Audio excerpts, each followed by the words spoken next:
సమర్థ రామదాస విజయం. అధ్యాయం 21.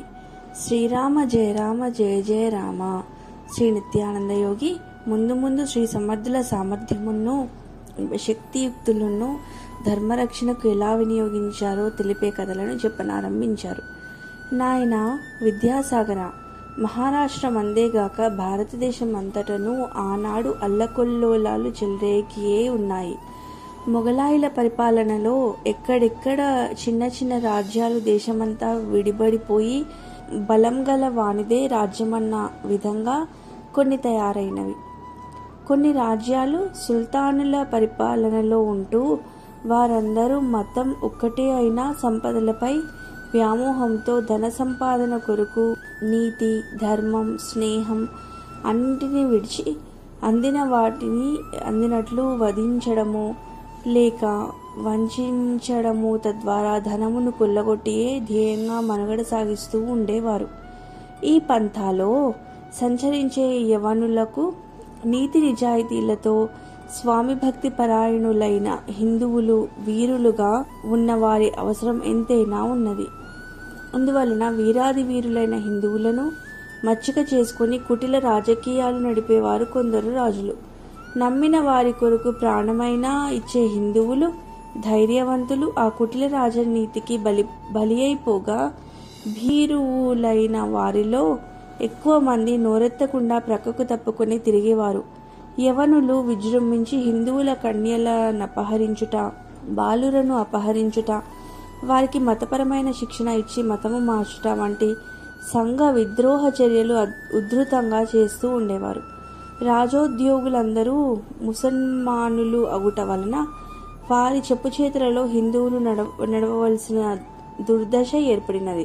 హిందువులు వారికి ఎదురు తిరిగినచో ఘోర దృశ్యాలను అనగా వారి కళ్ళ ఎదుటనే స్త్రీలపై అత్యాచారం చేయుట, కొట్టుట, తిట్టుట, ఉమ్ముట, సంపదను కొల్లగొట్టుట జరిగేది.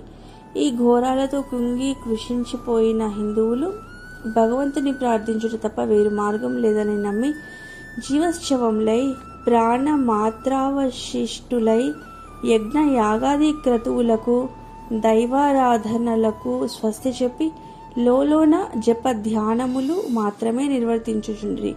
అనేక క్షేత్రములు దేవాలయములలోని దేవతామూర్తులు ధ్వంసమనర్చబడినవి.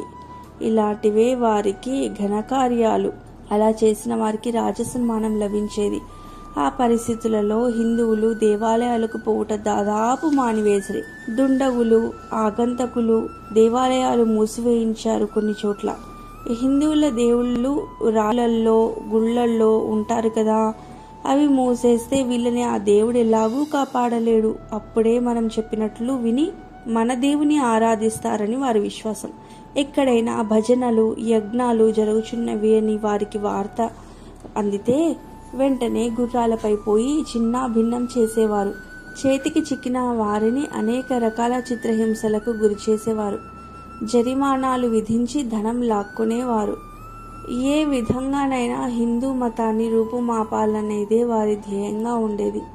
విద్యాసాగర, ఇంత బాధలు పడే వరకు నిజంగానే హిందువుల దేవుళ్ళు ఉపేక్షిస్తూ ఊరుకున్నారేమో అని అందరికీ అనిపిస్తుంది. హిందూ మతం అనేది ఒక మతం కాదు, అది ఏ దేవుని శక్తి. దానిని నిర్మూలించుటకు ఎవ్వరి వశము కాదు. అది సనాతన ధర్మము అన్నారు. అందుకే అది సృష్టి జరిగినప్పటి నుండి ఉన్నది. మహానుభావుడైన వివేకానంద స్వామి అదే చెప్పినాడు. ఈ సనాతన ధర్మమును ఎవ్వరూ తుడిపివేయలేరు. ఇతర మతములు నిన్న మొన్న పుట్టినందున మత వ్యాప్తి కొరకు తాపత్రయపడును, కానీ ఇది సనాతనము, దీనికి నాశనము లేదు. కానీ ధర్మగ్లాని అప్పుడప్పుడు ఏర్పడును. అట్లు ధర్మగ్లాని అనగా కొంత నష్టం ఏర్పడినప్పుడు మహాత్ములు ఉద్భవింతురు. శ్రీకృష్ణ పరమాత్మ శ్రీమద్ భగవద్గీతలో చెప్పి ఉన్నాడు. ఉద్ధవునికి రక్షణ. శ్రీ సమర్థుల సమయస్ఫూర్తి. యథా యథా హి ధర్మస్య గ్లానిర్భవతి భారత అభ్యుత్థానమద్ధర్మస్య తదాత్మానం సృజామ్యహం. తిరిగి ధర్మంను నిలబెట్టుటకై నేనే వస్తూ ఉంటానని వాగ్దానం చేశాడు. ఆయన ఏ రూపంతో వస్తాడంటే మహాపురుషుల రూపంలోనే వస్తాడని హిందువుల నమ్మకం. ఆ నమ్మకం ఏనాడు వమ్ము కాలేదు. కానీ వీరిలోని భీరుత్వము, స్వార్థపరత్వము, వ్యామోహం, పశు స్వభావం, విషయలోలత్వం, దుర్వ్యసన పరత్వం, దుష్ట సహవాసం మొదలగు అవలక్షణముల వలన బాధలను అనుభవించిరి. ఒక కుటుంబం నందు దుష్టుడైన వాడు ఒక్కడున్నను కుటుంబ సభ్యులందరికీ అశాంతి తప్పదు. అదేవిధంగా సమాజమందు దుష్టుడు ఒక్కడున్నను సమాజంనకు కీడు వాటిల్లును. ఆ రకంగానే అక్కడక్కడ ఉన్న వ్యసన పరుల మూలంగానే దేశానికి చోటు వాటిల్లినది, ధర్మానికి గ్లాని ఏర్పడినది అని తెలియవలేను. అటువంటి పరిస్థితుల్లో శ్రీ సమర్థులు మానసికంగానే దుష్టులు ఎందరినో నిగ్రహించుచుండిరి. శ్రీ సమర్థుల ప్రథమ శిష్యుడైన ఉద్ధవుడు ఒకనాడు మహూలీకి వచ్చెను. అచట మహాకర్కోటకుడైన ఒక సైన్యాధికారి కలడు. ఆ ప్రాంతమందలి పరిస్థితులు ఉద్ధవునకు అవగాహనలో లేవు. తన మానాన తాను నది యందు స్నానమాచరించి ధ్యానమునకు కూర్చును. ఆ గ్రామమందుండి హిందువుల వద్ద ఆ అధికారి అక్రమంగా పన్నులు వసూలు చేయును. జుట్టు పెంచుకొనుట, బొట్టు పెట్టుకొనుటను కూడా అతడు పన్నులు విధించి వారి వద్ద వసూలు చేయును. నూతన వ్యక్తులు ఎవరైనా వచ్చినచో వారిని మతం మార్చుకొనుటయో లేక పన్నులు కట్టుటయో చేయమని నిర్బంధించును. ఈ విషయం ఉద్ధవునికి తెలియదు. దూతల వలన ఆ ప్రాంతానికి నూతన వ్యక్తి వచ్చినాడని ఆ అధికారికి తెలియగానే వెంటనే వచ్చి ఉద్ధవుని గట్టిగా పట్టుకొనెను. ఆ పట్టణంలో ప్రవేశించినందుకు, నదీ స్నానం చేసినందుకు, పిలక పెట్టుకుని ఉన్నందుకు, బొట్టు పెట్టుకున్నందుకు, పంచె కట్టుకున్నందుకు, పైన కండువా వేసుకున్నందుకు అన్నింటికీ పన్ను కట్టమనగా అతడు నిర్విణ్ణుడాయెను. ఈ విషయము నాకు తెలియదు, నా వద్ద పైకము లేదు, నేను భిక్షాటన చేసుకొందును, అది నా నియమం అని అతడు తెలుపగా, అయితే భిక్షాటన చేయుటకు మరింత ఎక్కువ పన్ను కట్టవలెనని విధించెను. అక్కడున్న హిందువులెవ్వరూ సమర్థించలేని పరిస్థితిలో ఉద్ధవునికి దిక్కుతోచలేదు. తన వద్ద రొక్కమూ లేదన్నను వినిపించుకొనక ఆ దుష్టుడైన అధికారి అట్లయినచో ముస్లిం మతంలోనికి మారిపో, నీవు ఏ పన్నులు కట్టనక్కర్లేదు, ఇంకా మేము నీకు ఎదురు ధనమిచ్చదమని ప్రోత్సహించెను. కానీ ఉద్ధవుడు నిరాకరించెను. అట్లయినా కారాగారమందుండమని అతన్ని బంధించి ఖైదులో ఉంచెను. ఉద్ధవునకేమీ తోచలేదు. ఇక్కడి వారి ప్రవర్తన మిట్లేలా ఉన్నది. ఆహా, టాకలి ఎంత పుణ్యప్రదేశము! అందుచేతనే అచట శ్రీ సమర్థులు అంతకాలం నివసించి మరింత పుణ్యభూమిగా దానిని మార్చినారు. హే రామచంద్ర ప్రభో, హే వీరాంజనేయ, బజరంగ బలి, వీరి దుర్మార్గమును అరికట్టి ధర్మరక్షణ ఎవరు చేయగలరు? వీరికి నా ఆరాధ్యమూర్తి అయిన హనుమానుడే బుద్ధి చెప్పవలే. అవును, రావణాసురుని ఎదిరించి నిలిచిన వీర హనుమాని వలన కాని పని ఏమున్నది అని పరిపరి విధముల ప్రార్థింపదొడంగెను. ఆ అధికారి 2 రోజులు పొట్ట మార్చండి, వాడే దారికి వస్తాడు అనేసి అక్కడున్న కాపలా వారికి చెప్పి వెళ్ళిపోయినాడు. 2 రోజులు ఉపవాసానికి ఉద్ధవుడు ఏమాత్రం బాధపడలేదు. కానీ తన గురుదేవులు ఎక్కడ సంచరిస్తూ ఉన్నారో తెలియదే. హే సమర్థ శ్రీరామ భక్త, సాక్షాత్ హనుమంత ప్రభు సర్వేశ్వర ఎక్కడున్నారు? ఆనాడు నా తండ్రికి ప్రాణదానం చేసి మీ సేవలో నిలుపుకొన్నారు. నన్ను ఈ రీతిన దిక్కులేని వాడిగా వదిలేస్తారా? హే సమర్థ గురురాయ, తమరి పాదాలే శరణం. నేనేమి అపరాధం చేశాను? ఈ యవనుడి చేతికి చిక్కాను. తండ్రి గురురాయ, అన్యథా శరణం నాస్తిత్వమేవ శరణం మమ అని వెక్కి వెక్కి ఏడుస్తూ ప్రార్థించుకుంటూ అలాగే నీరసంతో నిద్రలోకి జారుకున్నాడు. అధికారి వచ్చి చూచాడు. చచ్చిపోతాడేమో అనుకుని కూడా మనం చెప్పిన మాట వినని వాడు చస్తే చావనీయండి అంటూ ఆ జైలు కాపలా వాళ్లతో చెప్పుచున్నాడు. ఉద్ధవునికి మెలకువ కలిగింది. భయము, బాధ రెండూ ఎక్కువైనాయి. మేలుకొనగానే మరలా ఇలా ప్రార్థింప మొదలెడినాడు. హే సమర్థ గురురాయ, నీ సేవకుడు కష్టంలో చిక్కుకొని ఉన్నాడు. అతని విధి వక్రించినది. ఈ భూమండలమంతా వ్యాపించి ఉన్న మీకు ఈ విషయం తెలియకుండా ఎలా ఉంటుంది? ఈ సేవకుని ఎందుకు ఉపేక్షిస్తున్నారు? మీ లీలలను 3 లోకాలు కీర్తిస్తున్నాయే. శ్రీరామదాస, మీ పుత్రుని మీరు తప్ప ఎవరు కాపాడగలరు స్వామి అంటూ కన్నీరు మున్నీరుగా విలపిస్తూ ప్రార్థిస్తున్నాడు. చాఫల్ మఠంలో ఉన్న శ్రీ సమర్థులు వారికి ఈ కన్నీటి ప్రార్థన వినిపించింది. అంతే, మరుక్షణంలో మహౌలీలో ఉద్ధవుడు బంధింపబడిన కారాగారపు అధికారి ఎదుట ఉన్నారు. ఆ సైన్యాధికారి కాపలాదారులకు ఆజ్ఞలు జారీ చేసి బయటకు పోయే లోపుగా శ్రీ సమర్థులు వారిని ఒక చేత్తో పట్టుకున్నారు. వంగబెట్టి చిత్తక బాదుడు ప్రారంభించారు. మాట పలుకు లేకుండా హఠాత్తుగా మీదబడి గుద్దుతుంటే వాడికి ఊపిరాడలేదు సరికదా, మతిపోయినట్లయింది. వాడి మాట వాడి నోట్లోంచి బయటకి రాలేదు. అంతటి బలిష్ఠుడై ఆ సైన్యాధికారి తిరగబడే అవకాశం కూడా ఇవ్వకుండా దెబ్బ మీద దెబ్బలు గుద్దులు పడుచున్నాయి.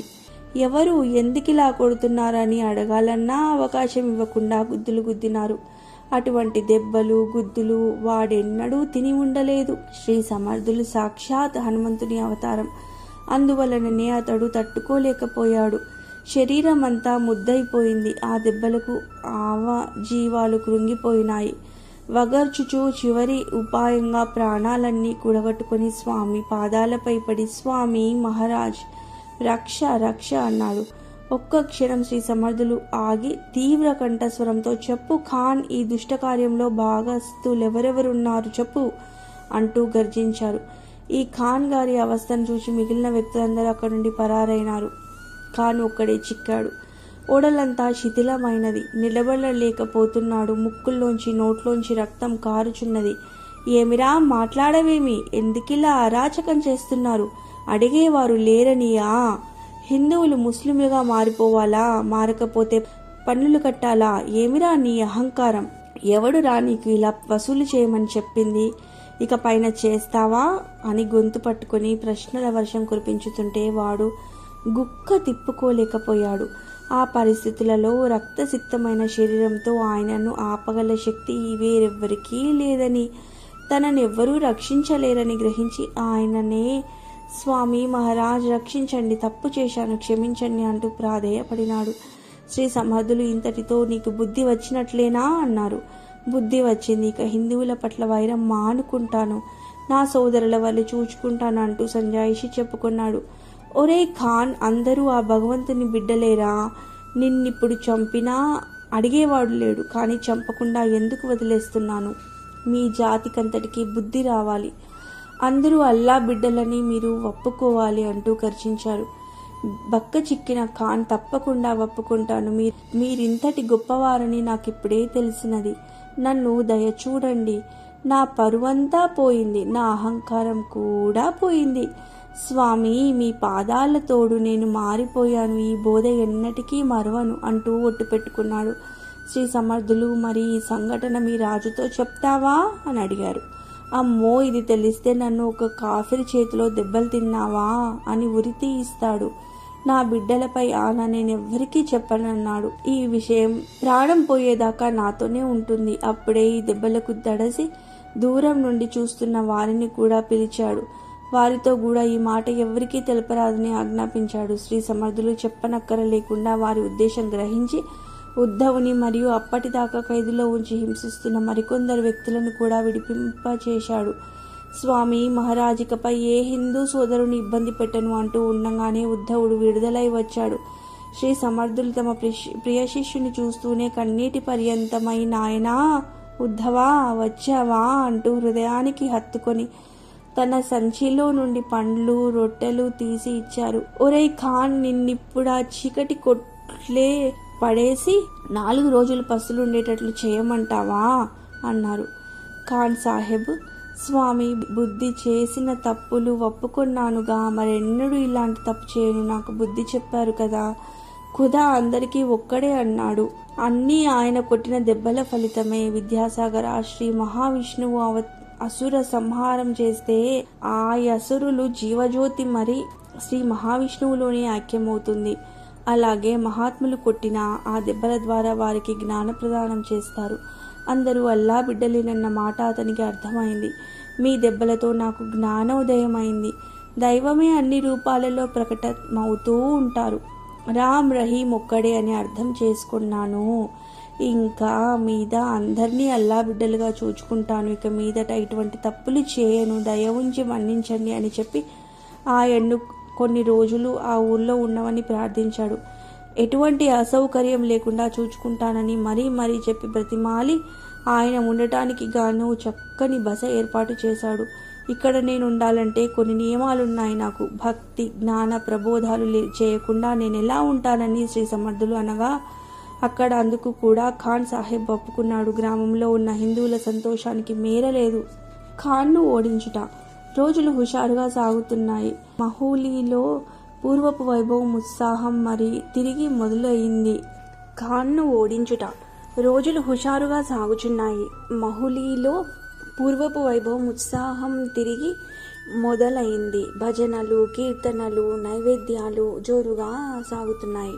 ప్రజలు ఆనందోత్సాహములతో తమ నిత్య కార్యక్రమములను, అనుష్ఠానములను నిర్వహిస్తున్నారు. సమర్థుల వారి రాక ఆ ఊరి ప్రజలను కష్టాల నుండి గట్టెక్కించి మతమార్పిడి నుంచి కాపాడింది. ఎటు చూచినా పండుగ వాతావరణమే. ఇటువంటి ఆనంద సమయంలో ఒక దినమున ఖాన్ సాహెబ్ సమర్థుల వారి వద్దకు వచ్చి భక్తి వినయములతో సలాం చేసి ఇలా అన్నాడు: స్వామి, మా ఊరి చివర వినోదం కోసం విల్లంబులు పోటీ పెట్టుకున్నాము. గురి చూసి కొట్టే పోటీ. అది చూచేందుకు తమరు రావాలి అన్నాడు. వినోదం కోసం అంటున్నావు కాబట్టి పదమరి అని సమర్థుల వారు వారితో పాటు బయలుదేరారు. విలువిద్య నేర్చిన వారు అందరూ చేరారు. ఒక బాణం వేస్తే దానిని ఎదుటివారు తెచ్చి ఇవ్వాలి. ఎవరు అలా బాణాలను పట్టుకు రాలేకపోతే వారు ఓడిపోయినట్లు. అది ఆట. ఇది అందరికీ వినోదం. పోటీ అత్యంత కుతూహలంగా సాగుతోంది.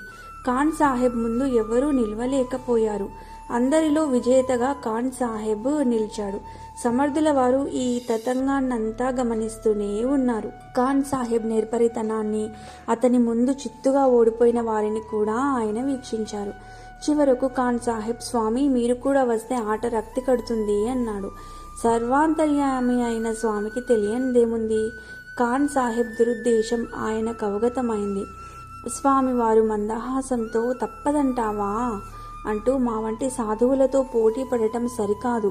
వినోదార్థం అంటున్నావు కాబట్టి చూద్దాం అంటూ విల్లుని ఎడం చేత్తో తీసుకుని అతనిని ముందు బాణం వేయమని విల్లందించారు. ఖాన్ సాహెబ్ బాణాలు వేస్తున్నాడు. విల్లు నుంచి బాణం బయటికి రావడం తడువుగానే వెంటనే ఎడం చేత్తో అవలీలగా పట్టేస్తున్నారు సమర్థుల వారు. ఖాన్ సాహెబ్ బాణాలన్నీ పూర్తయ్యాయి. అన్నింటినీ పట్టుకుని తీసుకొచ్చారు. ఖాన్ సాహెబ్ వంతు పూర్తయింది. ఇక సమర్థుల వారు ప్రారంభించారు. మొదటి బాణం సంధించారు. ఖాన్ సాహెబ్ 1 మైలు దూరం పరిగెత్తి ఆ బాణం తెచ్చాడు. రెండో బాణం సంధించారు సమర్థులు. ఆ బాణం కూడా పట్టలేకపోయాడు ఖాన్. అది ఇంకో మైలు ఎక్కువ దూరంలో పడింది. ఒక్కొక్క బాణం ఒక్కొక్క మైలు దూరం పెరుగుతూ పోతోంది. దగ్గర 10 మైళ్ళ వరకు పరిగెత్తి ఆయాసంతో రొప్పుతున్నాడు. సమర్థుల వారు ఖాన్ సాహెబ్తో, ఈ ఆట చాలా ఆసక్తికరంగా బాగుంది. సాయంత్రం వరకు ఆడదామా అన్నారు. ఖాన్ సాహెబ్ పై ప్రాణాలు పైనే పోయినంత పనైంది. జీవితంలో ఇంకెప్పుడు ఈ ఆట ఆడరాదని అనుకుంటూ, స్వామి, ఈసారి మీరు బాణం వేస్తే తీసుకురావడానికి నేను వెళతాను. నా వెనుక 4 వచ్చి నన్ను మోసుకుని రావాల్సిందే. స్వామి, ఈ ఊర్లో నాకున్న ఏకైక పరపతి ఈ బాణం వేయటంలోనే. మీ పుణ్యాన ఈ రోజు నుంచి అది కూడా తుడిచిపెట్టుకుపోయింది. మీరు సామాన్యులు కారు. నా జన్మలో ఇటువంటి వారిని చూడలేదు. మీకు దాసానుదాసుణ్ణి, కరుణించండి అన్నాడు. ఆయన పాదములపై పడి మన్నించమని వేడుకున్నాడు. అప్పుడు శ్రీ స్వామివారు అతనికి ఈ విధంగా బుద్ధి చెప్పారు. చూడు ఖాన్, ప్రపంచంలో మనకంటే తెలివైన వారు, బలం గలవారు, నేర్పు గలవారు, జ్ఞానులు అయిన వారు అనేక మంది ఉంటారు. తాడిని తన్నేవాడుంటే వాడి తలదన్నేవాడు మరొక్కడుంటాడు. ఎంత గొప్పవాడైనా వాడిని మించేవాడు ఉంటారని తెలుసుకోవాలి.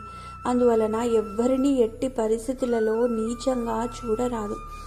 ఎవరినీ తక్కువగా అంచనా వేయరాదు. అధికారం, హోదా ఉన్నాయని అందరినీ హింసిస్తే అదే నీకు శాపమై ఎదురొస్తుంది. పదవి సహాయంతో ప్రజలకు మేలు చేయాలి. ప్రాణాలు సైతం లెక్క చేయకుండా తోటి వారిని రక్షించాలి. ఆపదల్లో ఉన్న వారిని ఆదుకోండి.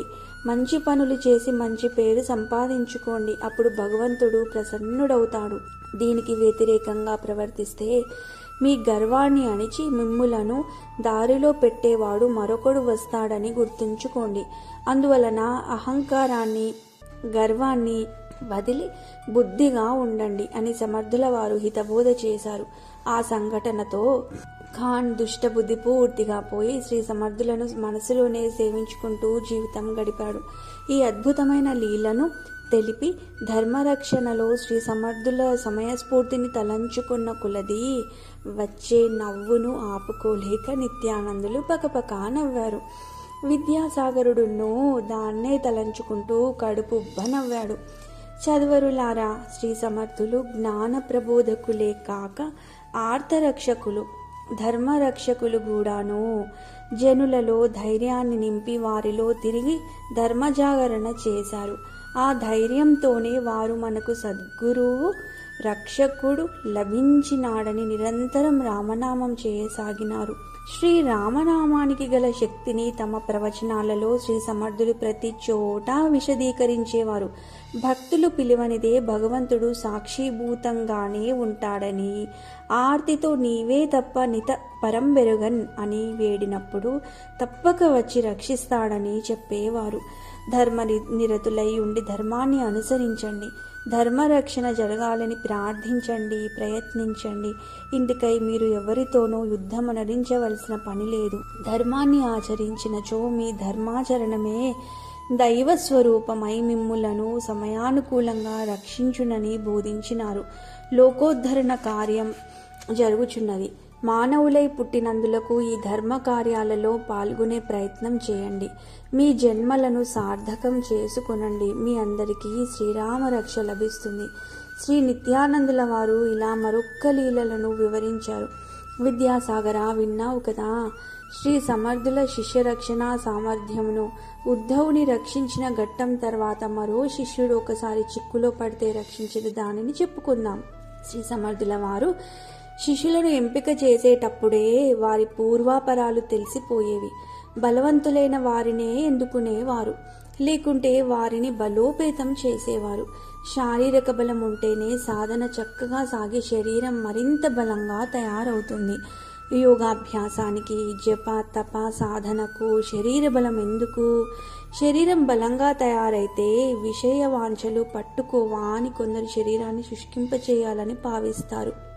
అది పొరపాటు. శరీర బలానికి మనోబలం తోడుగా ఉంటే విషయ వాంఛలు ఎన్నటికీ దరిచేరవు. మనో దౌర్బల్యం గలవానికి శరీర బలం లేకున్నా లౌకిక విషయ వాంఛలు పీడిస్తూ ఇంకా బలహీనం చేసి మృత్యుముఖంలోనికి నెట్టివేస్తాయి. కాబట్టి అన్నింటికీ మనోనిగ్రహం చాలా గొప్పది. గురువు అనుగ్రహంతో మనోబలం వస్తుంది. ముసల్ రామ్కు రక్షణ. శ్రీ సమర్థుల శిష్యులలో మంచి బలవంతుడైన బ్రహ్మచారి శిష్యుడు ఒకడుండేవాడు. అతడు చాలా యోగ్యుడు. అతడు నిత్యం 1200 సూర్య నమస్కారాలు చేసేవాడు. సుమారు 7 అడుగుల పొడవు, 5 మణుగుల అనగా 50 కేజీల బరువు గల రోకలిని భుజాన మోస్తూ దానిని సాధన చేస్తూ ఉండేవాడు. అది గురుదేవుల ఆజ్ఞ. అతని జోలికి ముస్లింలెవరైనా పోయేటందుకు జడిసేవారు. అతనికి ముసల్ రామ్ అని పేరు పెట్టారు శ్రీ సమర్థులు. ముసలం అనగా రోకలి. రోకలి ధరించిన వాడు కావున ఆ పేరుతో పిలిచేవారు గురుదేవులు. అతను శ్రీ సమర్థుల ఆజ్ఞను శిరసావహించే ప్రియ శిష్యుడు. ఆయన చెప్పినట్లు ఏ కార్యాన్నైనా నిర్వహించి చూపించేవాడు. అదే నా విధి అని భావించేవాడు. ఉత్తమ శిష్యులు గురుని ఆదేశాలను పాటించేందుకు సంసిద్ధమైతే చాలు. సద్గురుని అనుగ్రహం అపారంగా వర్షించి ఆ కార్యాన్ని నిర్వహించే శక్తి ప్రసాదిస్తుంది. ఇది ఆనాడు ఈనాడు కూడా జరుగుచున్న విశేష ప్రక్రియ. ముసల్ రామ్ గోసావి అని ఈ శిష్యుడు కూడా ఏ విధమైన జంకు గొంకులు లేనివాడు. ఇతనిని అందువలననే మసూరి అనే గ్రామంలో ఉన్న మఠానికి అధిపతిని చేశారు శ్రీ సమర్థులు. వారు ఆ మఠాధిపత్యాన్ని అప్పగించినప్పటి నుండి అతి సమర్థవంతంగా ముసల్ రామ్ దానిని నడుపుచున్నాడు. ఇతనంటే ముసల్మాన్లకు, పఠాన్లకు హడల్, అంతేగాక ఈర్ష్య కూడా ఉండేది. ఇతడు ఒక్కసారిగా 10-12 మందినైనా అవలీలగా కొట్టగల సామర్థ్యం గలవాడు. ఇతనితో వైరం పెట్టుకుని గెలవలేరెవ్వరూ. అందుకని వారంతా కలిసికట్టుగా ఒక పన్నాగం పన్నినారు. ఒకరోజు అందరూ కలిసి దారిలో వెళ్లే ముసల్రాంను అడ్డగించి అతనిని పరిహసించారు. వారు అతన్ని ఆ రోకలిని క్రింద పెట్టు అన్నారు. ముసల్రాం దాన్ని క్రింద పెడుతూ, ఏమి మీరు మోస్తారా అని అడిగాడు. వారి ఉద్దేశం దానితోనే ముసల్రాం బుర్ర పగులుగొట్టాలని. అందుకే ఒక్కడు వెంటనే దానిని ఎత్తే ప్రయత్నం చేశాడు. కానీ అతని వల్ల కాలేదు. దాని కారణంగా వారికి భయం పట్టుకున్నది. ఇద్దరు కలిసి ప్రయత్నించారు, ఎత్తలేకపోయినారు. మరొకడు కలిసి ప్రయత్నించారు. ఒక్కొక్కరుగా నలుగురు కలిసిన ఆ ముసల్లాన్ని ఎత్తలేకపోయారు. ఇక ఉక్రోషాన్ని ఆపుకోలేక ఆమ్లేచులందరూ కలిసి ఆ ముసల్రాంను కొట్టడానికి అతనిపై పడ్డారు. ముసల్రాం అవలీలగా జై జై రఘువీర సమర్థ అని గర్జించి వారందరినీ మట్టి కరిపించాడు. ఇది చూచి దారిన పోయే మరికొంతమంది తురుష్కులు అతనిపై కలియబడ్డారు. వారిని కూడా చాలా చాకచక్యంతో పడగొట్టాడు ముసల్రాం. చివరికి ఉక్రోషం పట్టలేక ఒక తురుష్కుడు తుపాకీ గురిపెట్టగా సమర్థుల వారు అచట ప్రత్యక్షమై జయ జయ రఘువీర సమర్థ అంటూ తమ బెత్తంతో అతనిని చావగొట్టసాగారు. ఇంతలో ముసల్రాం చేతికి దొరికిన వారిని దొరికినట్లుగా కొట్టసాగాడు. వారందరూ సమర్థుల వారిని శరణు పొందారు. తర్వాత ముసల్రాం గురుదేవుల పాదాలకు వందనం చేస్తూ, గురుదేవా, నిరంతరం మీ కృప నాపై ఇలాగే ఉండాలి అంటూ ఆనంద బాష్పాలు కార్చాడు. ఈ విధంగా సమర్థుల వారు తమ శిష్యుడైన ముసల్రాంను తగ్గిన సమయంలో రక్షించారు. వారి శిష్య రక్షణకు ఇవి కొన్ని ఉదాహరణలు మాత్రమే. శిష్యులనే కాదు, శరణాగతులను కూడా ఆ విధంగా ఎందరినో ఆదుకున్నారు. మహాత్ములకు శిష్ట రక్షణయే కర్తవ్యం. ఎంత దూరాన ఉన్నా వారి రక్షణ తలంచుకోగానే అందుతుంది. వారు ఒక చోటి నుండి ఒక చోటికి ఆపత్కాలంలో ఆదుకునేందుకు యోగగమనంతోనే వెళ్ళేవారు. కానీ వారు నిరంతరం కాలినడకనే అడవులలో తిరిగేవారు అని నిత్యానందుల వారు ఈ లీలతో ఆనాటి ప్రవచనమును ముగించినారు. జై జై రఘువీర సమర్థ అని జై జయ నాదములు చేసినారు. జై జై రఘువీర సమర్థ, శ్రీరామ జయ రామ జయ జయ రామ. ఇది విద్యాసాగర శ్రీ నిత్యానంద యోగి సంవాద రూపమున శ్రీ దత్తాత్రేయ సాంప్రదాయ శిష్య పరంపరలోని శ్రీ శ్రీ శ్రీ స్వామి విఠలానంద సరస్వతి మహారాజ్ శ్రీ విఠల బాబాజీ విరచిత శ్రీ సమర్థ రామదాస విజయంలోని 21వ అధ్యాయం సంపూర్ణం.